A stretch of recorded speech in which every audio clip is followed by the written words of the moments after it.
ఈరోజు ప్రెస్ మీట్‌కి వస్తున్నప్పుడు వంశీకి అదే చెప్పా. కొంచెం సెన్సిటివ్ నాకు ఈ టాపిక్ అవుతదని. అంటే I want to make it simple అండి ఇది. We have all an heroes మధ్యలో గానీ, డైరెక్టర్ గారి మధ్యలో గానీ, మా అందరి మధ్యలో గానీ వెరీ గుడ్ రిలేషన్ ఉంది. ఆహ్, అంటే కొన్ని కొన్ని సిట్యుయేషన్స్‌లో ప్రాజెక్ట్స్ ఎటెళ్తున్నాయి, ఏంటి ఇవన్నీ కూడా జరుగుతూ ఉంటాయి మామూలుగా జనరల్‌గా ఇండస్ట్రీలో.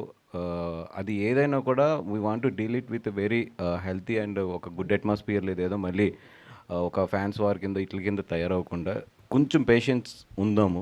ఉండి let us come this from the official వాళ్ళొచ్చి వాళ్ళు దాని గురించి చెప్పే వరకు కూడా కొంచెం పేషెన్స్ ఉంటే బెటర్ అనేది నా ఒపీనియన్ దీని మీద. బికాస్ ఈ చాలా సెన్సిటివ్ సిచ్యువేషన్స్ ఇవన్నీ కూడాని. కమింగ్ టు ద బన్నీ గారు, yes, we are very clear about the 2 projects, next upcoming 2 projects ఏంటనేది చాలా క్లియర్‌గా ఉన్నాము. మేము జనవరిలోనే అనౌన్స్ చేద్దాం అనుకుంటున్నాం వాటిల్ని. One will start from 26 July, ఆగస్ట్‌లో ఒకటి స్టార్ట్ అయ్యే ఛాన్సెస్ ఉంది. అలాగే 27 మార్చ్‌లో ఒకటి స్టార్ట్ అయ్యే ఛాన్సెస్ ఉన్నాయి. అవి 2 కూడా ఏంటనేది అఫీషియల్‌గా మేమే అనౌన్స్ చేస్తాం అవి. అప్పటి వరకు కొంచెం పేషెన్స్‌గా ఉండటం బెటర్ అని చెప్పి.